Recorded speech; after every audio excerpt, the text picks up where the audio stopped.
Hello and welcome to the John Bell and Croyden podcast with your host Alex Johnston.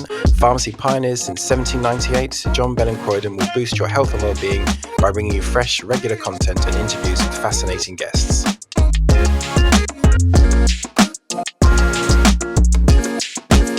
Welcome back to the John Bell and Croyden podcast. Today I'm happily joined by Dr Anita Sturnham, founder of Decree Skincare and the owner of the Nuriss clinic here in Harley Street. Welcome, Dr Anita. Thank you very much. I'm delighted to be here. Always a pleasure to see you. So today I thought we'd just have a conversation, surprisingly, about skincare. There is so much in the news currently about people overusing skincare, about children getting into 5, 6, 7-step skincare routines. It's become a crowded marketplace. And I know from speaking with you many times that your ethos is very much that less is more. And just thought we could have a chat about how you're feeling about the market at the moment and what the industry is kind of doing in response to this sort of trend, I suppose you call it. So you're absolutely right. I think it's been a long-term problem in terms of people that tend to love skincare, buy loads of products. They always want the next new brand, or those who have problems with their skin tend to like to find solutions to those problems. So they tend to buy lots of products to target breakouts or pigmentation, whatever their concerns are.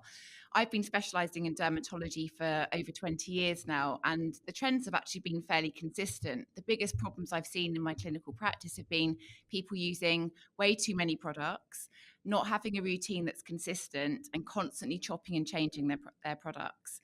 I think more recently, over exfoliation has become a bigger problem. So there's definitely been a movement to double cleansing, using fruit acids in everything from your cleanser to your toner to your serum to masks, and people are obliterating their poor skin barriers.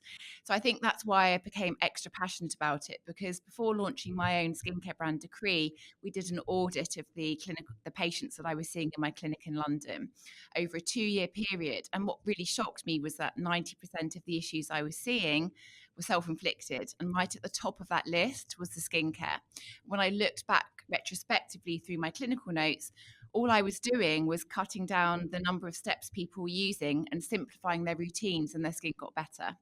So I have massive amounts of evidence to show that what you use on your skin every day really impacts your skin's health. So I like to assess what people use. When you come in to see me in my private clinic, you get 60 minutes with me. You bring all your skincare with you and your makeup if you wear makeup. And I basically spend that time cutting it back to a really simple, structured step.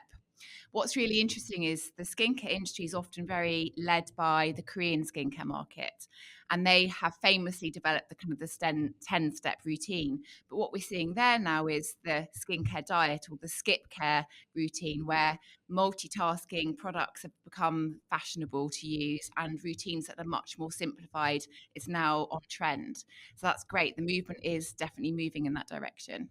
So you say that people coming into your clinic with skin conditions, obviously we know that the connection between mental health and skin wellness has become much more documented, but through overuse, people were actually creating a situation where they need to see a dermatologist. Exactly. So quite often skin issues have got a number of triggers. So often there's a genetic vulnerability, particularly with inflammatory skin issues like acne, rosacea.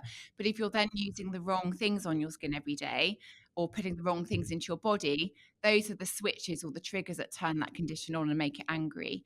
So we've got to look at, what are you putting into your body? What are you putting onto your skin?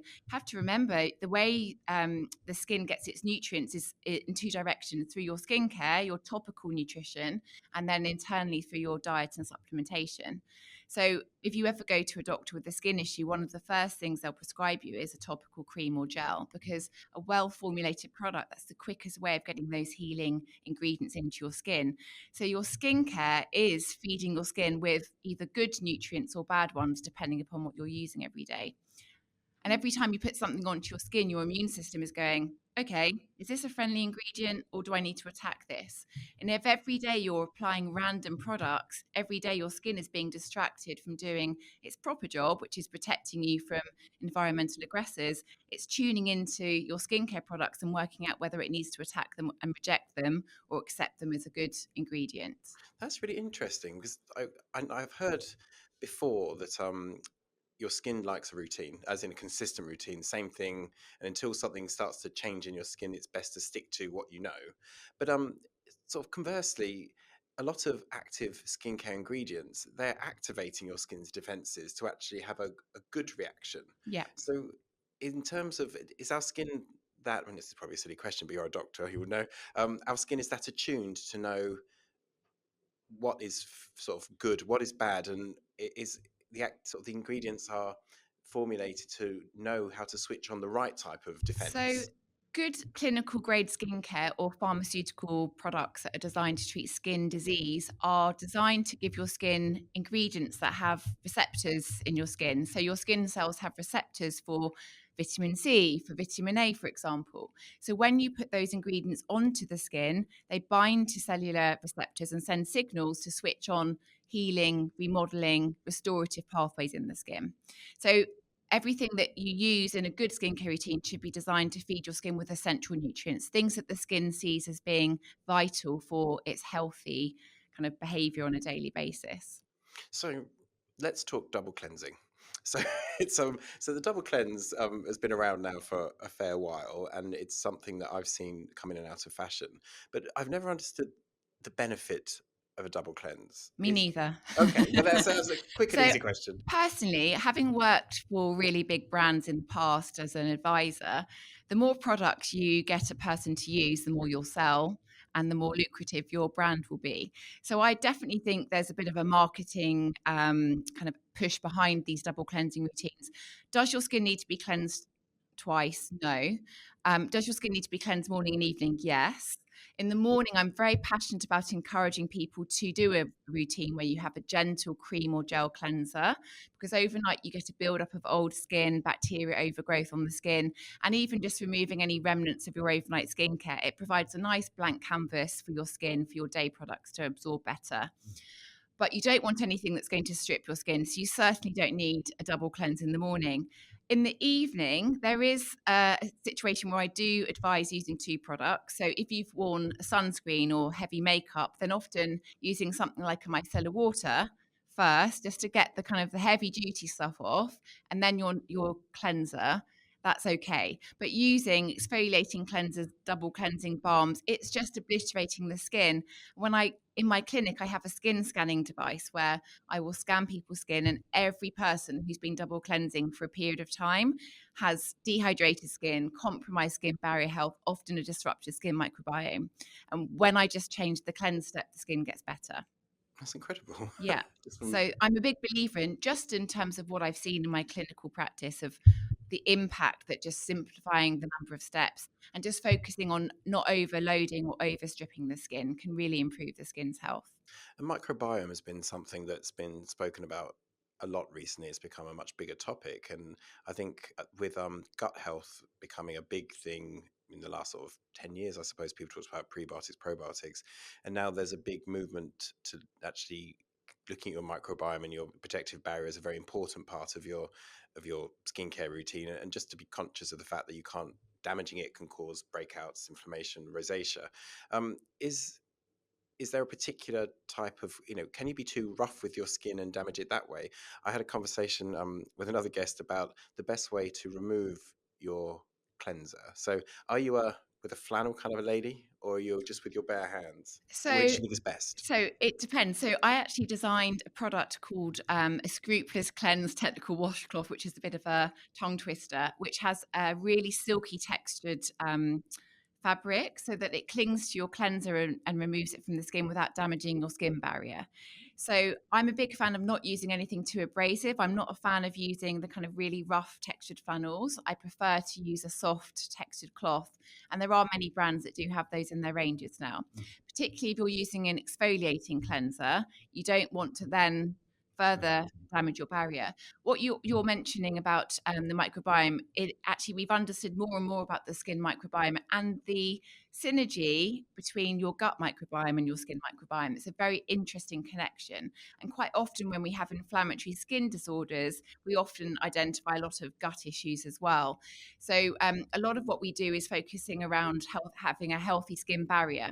So if the top layer of your skin is strong, resilient, well hydrated, and not overstripped and compromised, you're more likely to have a healthy skin microbiome, because it's that barrier that stops the bad stuff getting in, the overgrowth of organisms and the allergens, and it's also the barrier that keeps the moisture in the skin. So those are fundamental things needed for healthy skin, regardless of your age or skin type or skin issue.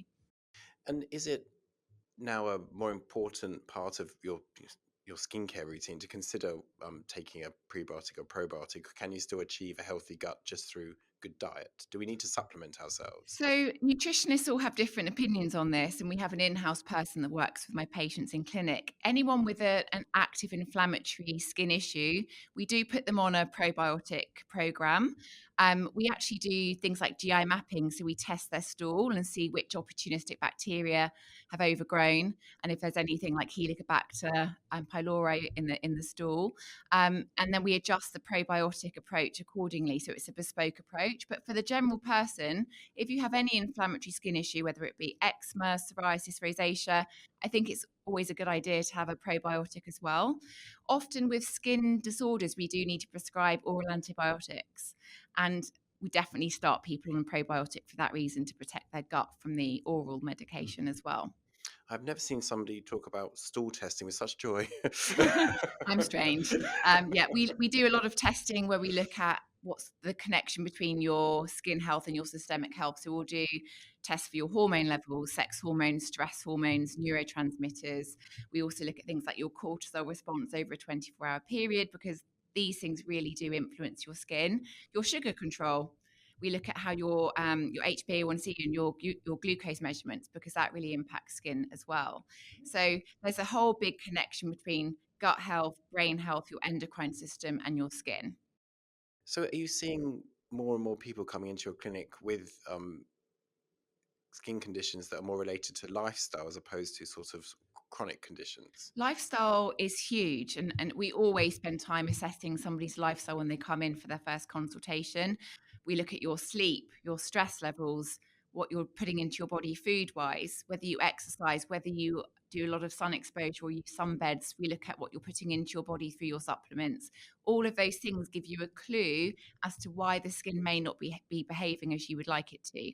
So we've got to be like detectives at the beginning of a skin journey. We need to see, is there one thing that's upsetting the skin and sending it into that kind of inflammatory pathway? Because quite often it's something that somebody's either putting onto their body or putting into their body or exposing their body to, that's setting off these inflammatory cycles. So there's always a trigger somewhere in there that you've got to find. Exactly. And Otherwise, we know, even when even if you don't have a skin disease, but you're just focusing on longevity and wanting to look as well and as healthy as you can for as long as possible, your lifestyle plays a massive part in that. We always look at your sun exposure. We measure your UV damage and see how much you've had and how we can reverse it and protect you from more UV damage.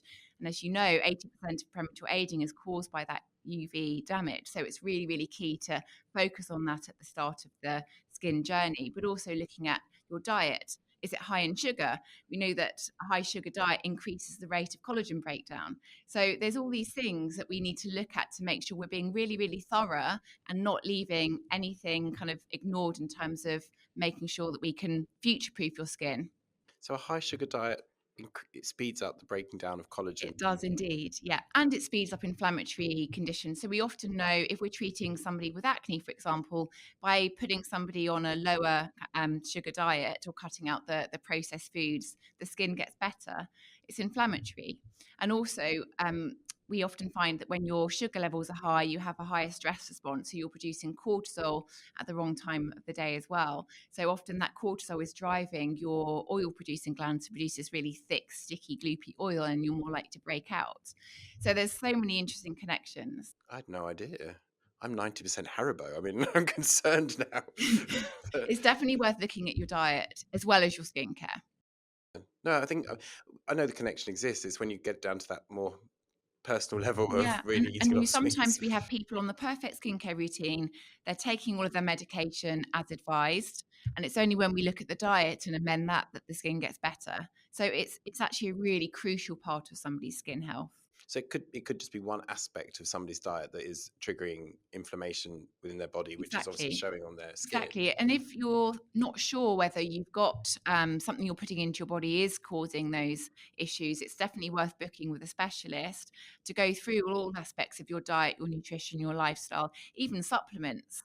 I had a patient the other day who'd been prescribed testosterone for hormone replacement, and her skin went into meltdown. And it's only when we looked further into her kind of systemic health, we identified that she was converting that testosterone into a really angry androgen called DHT, and that was making her lose her hair and get breakouts. So it's definitely important to kind of assess the whole picture before you start kind of starting new medication or kind of cut things out of your diet. So knowing all of this and being a doctor as well, how on earth did you start the process of designing a skincare range? So I would say my interest in skincare started at the age of 18. I was a bit of a late starter with things like boys and going out. I went to university and all the cool girls were using skincare routines. So I went to the local department store with my student loan and went up to the counter where there was a lady wearing a lab coat. I thought she looks like she may know what she's talking about. Purchased a 3-step routine, and it completely sent my skin into meltdown. What I didn't know at the time, because I hadn't done my dermatology training, was that I had a rosacea skin type. Everything I'd been given was not suitable for my skin type, and it had set off this whole kind of perioral dermatitis picture, which took me months to get over. So it really knocked my confidence. I'd never had breakouts as a teen, but suddenly I had really red, raw, angry skin, and it made me very interested in understanding what was in those products and why did my skin react that way. That kind of became a natural interest as I went through my dermatology training. And then when I qualified as a doctor and started my career actually as a surgeon, I became very interested in the dermatology as a subspecialism when I was posted on a skin cancer unit. So as the junior doctor, I was stuck in clinic examining moles all day, but became really interested in the pathology of melanomas and how people had ended up increasing their risk of getting skin cancer. That then became an interest that I had a side hobby alongside my NHS work. I started working as an advisor for big brands. So I did work with Unilever, Procter and Gamble, Superdrug, Holland and Barrett's, looking at kind of what goes into skincare product design. Then I launched my own clinic in 2014, Nuriss Clinic in Marylebone, and I launched my own in-house line called Nuriss Skincare. Had no ambition for it to be anywhere but in my clinic for my patients. And the reason I designed it was I'd worked in multiple skin clinics, dermatology clinics, and we'd have up to 20 different doctor brands in our clinic. And none of the doctors had one range that they really trusted. So we would cherry pick multiple products from different ranges. And I always felt quite embarrassed at that point of the consult that if I, as the expert, couldn't find one brand I trusted for you, how did I expect you to get it right in the department store? So Nuriss Skincare was very much designed to give your skin everything it needed. I had products for men, for women, for different skin types and skin concerns. And over those years of using those products, I found I was using the same combinations of ingredients for everyone. And it made it very clear to me that I didn't need to have 30 products. I could simplify it straight down to something much more concise and precise, because many ingredients in skincare are multitasking. Like vitamin A, really good for breakouts, really good for boosting collagen, really good for helping to reduce pigmentation.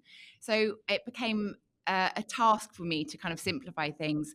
And then one of the things I found really interesting in my consults, I'd get my patients to line out all their products, and I'd see again and again there were clearly favorites. Some products even cut open to get the last drop out of them, and other things which I'm sure you've got in your bathroom, I certainly do, you'd open them, maybe use it a few times and then discarded it. So they were kind of bubbling away and looking just really kind of oxidized by the time I looked at them. And I'd say to my patients, why did you love this product so much but leave this one? And it became very clear that actually, if the packaging wasn't nice or the smell wasn't nice or it didn't absorb well onto your skin, people wouldn't use it regularly. And my range that I designed didn't factor in those sensorial touch points. I didn't have luxury packaging. I didn't have products that smelt nice, but I did have good clinically efficacious formulations. So we went back to the drawing board and put those 30 products into 8 core products that had luxurious packaging, really simple routine, easy to follow. And it was actually quite kind of boundary breaking in the sense that we had a range that was suitable for everyone, regardless of your age, sex, skin type, or skin concern, which is quite unusual for a doctor-led brand as well. No, completely. I mean, you see from other doctor-led brands, they have range upon range upon range, catering to every single need, concern, desire. Yeah. So it was when I first discovered your brand, it was the excitement was around the fact that it was simple but effective, and everything did everything, Yeah. which is I'm a multitasking queen, so I want things that are simple, zero hassle, won't take you hours to do your routine each day. It's quick, easy, enjoyable, pleasurable, and it works. No gimmicky ingredients, just using things that we know your skin needs on a daily basis. so in your world of skincare at the moment. Is there an exciting ingredient that you've seen, or is there something come up over the hill that makes you think, oh, that's going to be a bit of a trend, or is there something that we haven't seen before that's coming? I mean, there's always new ingredients that come up, and sometimes they disappear as fast as they arrive on the scene. I'm not one of those on trend formulators. I like to use things that your skin needs, that we know it needs at a cellular level, and those needs will be consistent forever. So, in terms of my belief of what your skin needs on a daily basis, things like your vitamin C, your vitamin A, your niacinamide, your squalane, those ingredients will never change. However, in the aesthetic industry, there are some exciting things coming through, and we're using a lot of things that help to almost biohack your skin to slow down cellular aging. Some of the things aren't new, but they've suddenly become kind of hot in terms of things like polynucleotides, which you might have seen people are talking about a lot. And on TikTok, they're called the salmon sperm facials. Yes. We're using polynucleotides to inject into the skin to slow down senescent cellular aging, to switch off inflammatory pathways in the skin, and also to stimulate or fast track your collagen production. So that's really interesting. They're not new. We've used them in the world of dermatology for a long time, but they've become new in the world of aesthetics. And that's an interesting area. So I think the trend is moving away from Botox and filler and looking at what we can do to trick your skin into acting like it's younger than it really is. Incredible. So literally, when you say biohacking, you mean biohacking. Literally working at a cellular level to stop the skin cells aging at the rate that they are and slow everything down. And a lot of that principle focuses around reducing inflammation, because inflammation accelerates cellular aging in every organ in the body, including the skin. But you can actually identify that pathway and put something in it to Exactly, neutralize exactly. it. Yeah. So that's exciting. And within that same category comes things like exosomes, which you might have heard people talking about. And these are kind of cellular messengers that can take a message from healthy cells, be injected into the skin, and get those cells to behave in a different way. So it's still very new. It's not FDA approved. Exosome technology is exciting, but still many specialists are on the fence about using them because we don't know whether they may also carry some bad messages into the skin as well in terms of switching on cancerous pathways. So there's a lot of exploratory work going on. Machines, energy-based devices, they're getting better and better year after year. So we're using a lot more radio frequency, ultrasound, needling together in synergistic machines to speed up cell remodeling and collagen boosting. So do you think that would eventually replace Botox as a treatment? Will there always be a place I mean, for? I had this conversation with somebody yesterday, and I looked back, and in my aesthetic work, about 10 years ago, pretty much every patient that wanted to look younger would have Botox and filler. I would now say it's more like 20% of my patients have Botox and filler, and 80% are having energy based device treatments like Morpheus 8 laser and using things like polynucleotides to slow down their aging. So that is a significant shift then, Massive in shift, opinion. and I think the whole movement towards clean beauty, healthy eating, plant-based eating, people are looking for more natural versions of everything, not just with their skin, but their bodies and their nutrition and the way they live their lives. They want more natural, healthy, sustainable solutions to slowing their aging. And what's your view on? I hear a lot about adaptogens these days. So taking stem cells from plants who are used to living in very dry or very challenging parts of the world, and you transferring that technology into skincare. Stem cell technology has been used in the world of skincare for quite a long time, but it's quite hard to produce stem cells en masse. So many brands that are sold on the high street can't use certain stem cells because of the production manufacturing issues. But for example, we use Swiss apple stem cells in our night serum, our treat tincture. And the idea of those is that they'll kind of send messages to your cells to slow down that cellular aging pathway. So stem cells are exciting and definitely will become bigger and bigger in all areas of medicine, not just skin health. Yeah, because it's always been there was kind of controversy around human stem cell research, but obviously all things have stem cells in them because Yeah, that's the point of life, yeah. isn't it? So how how do plant how do plant stem cells interact with human cells? How do they know to talk? So exactly. So that's the thing that's still not fully understood. For example, there are things like the Swiss apple stem cells that we have shown in clinical studies that when absorbed into the skin, they can switch off inflammatory pathways. They don't replace your human stem cells. They send signals or messages to them to help them repair faster and to rejuvenate more effectively. But the idea in the future is that you could effectively, with the exosomes, carry stem cells, DNA, messenger RNA from an animal or a human or a plant, inject them into the skin, and they'll take over your coding, like your software program in your skin cells, and get them to behave younger. We still don't fully understand the risks and the benefits of that technology. And I think in 10 years' time, it will be a completely different landscape. Yeah, the things do seem to be moving super quickly. I mean, Yeah. just a few years ago, LED was sort of groundbreaking, and Yeah. now everybody owns an LED Everybody device. does. I mean, NASA developed LED for Yes. astronauts, and so it has been around for a long time. But in terms of understanding which forms of LED are most beneficial for skin, that's becoming an ever evolving science. LED is massive. We use it a lot in clinic.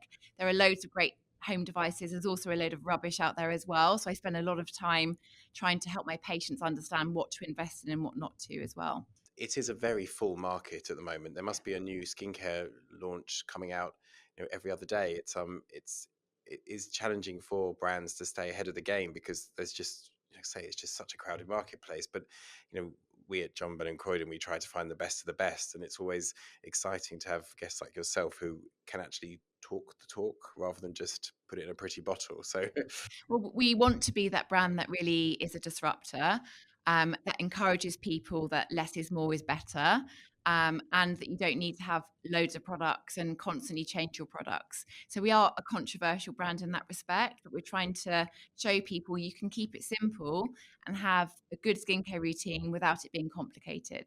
And I think that is a very popular message at the moment. That it's the cost of living has never been so high. Looking at various reports I've been reading recently, is one of the last things people stop investing in is skincare, even when the chips are down.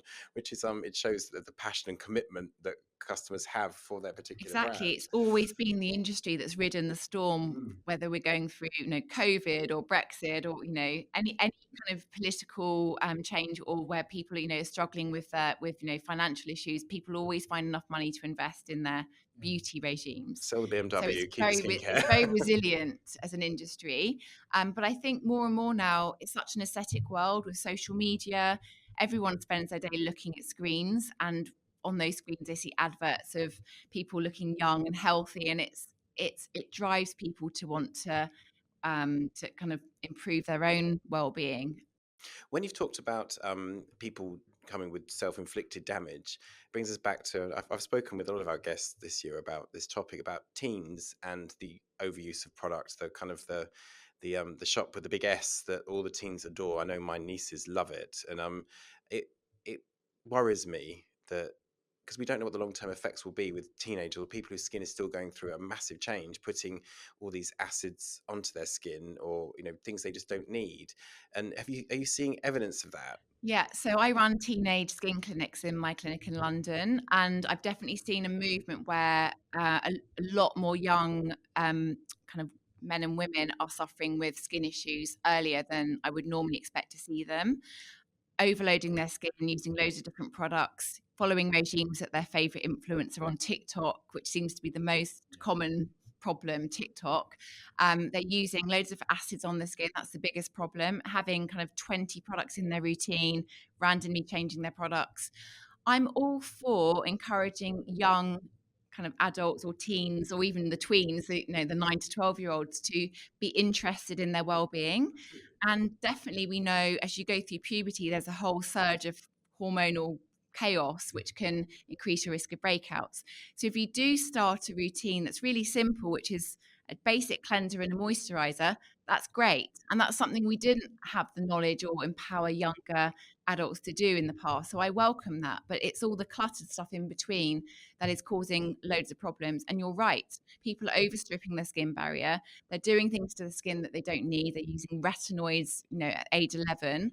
And I'm worried for their skin in the future. I've had a patient just this week who came in with post-inflammatory hyperpigmentation from overdoing a home peel that she'd witnessed one of her favorite influencers using on Instagram.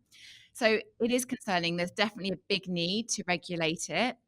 I know there's some talk of things coming through, but it's the responsibility of doctors, schools even. I think it should become part of the curriculum. Yeah.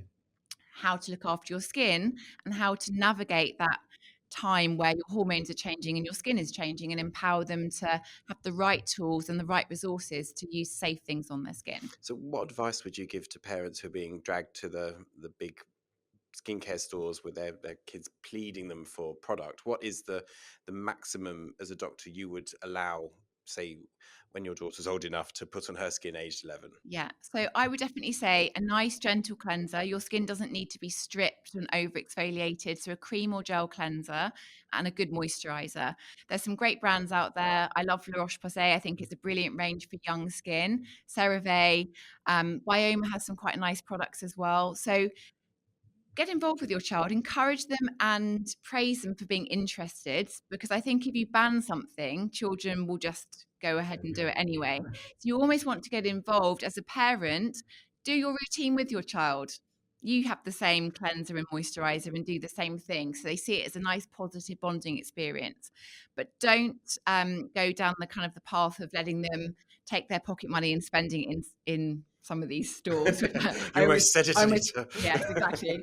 The other thing is as well, sometimes parents at the end of their tether, they do book their child to come in and see me or a specialist, because their child will listen to a doctor. They won't listen to their parent. So if you find your child is using loads of products, their skin is looking red, angry, it's breaking out, then sometimes a doctor's appointment is the best medicine, because they'll listen to the expert and the doctor will help put them on a regime that's more suited to them. That's good advice. And also, we'll point out that we exclude SPF from this conversation, because we should be applying SPF to our children. Exactly. Whenever they're in the sun. And actually, children often don't want to use SPF. So what I say to parents is find a moisturizer which has sunscreen in it, so they get into that habit of using a sunscreen daily.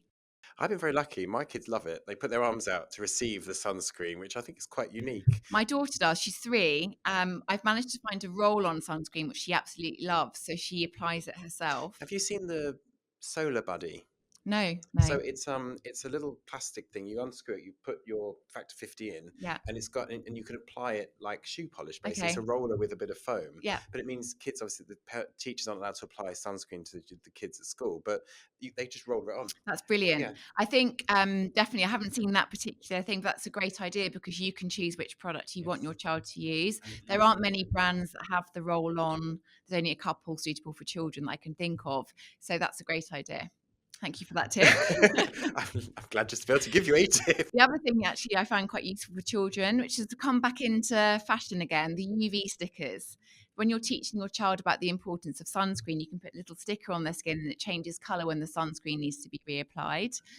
So making your skincare routine and the sunscreen application fun makes a massive difference. Where do you get those from? Amazon, online, yeah. That's a really good idea. Yeah, really good. I'll put one on my husband. Yeah, I'm certainly going to do it for my husband over the summer. Well, thank you so much for coming in. It's such a pleasure to talk to you, and I hope to see you again soon. Yep, we'll be delighted to see you again. Thank you so much. Thank you. Dr Anita Sturnham from Decree.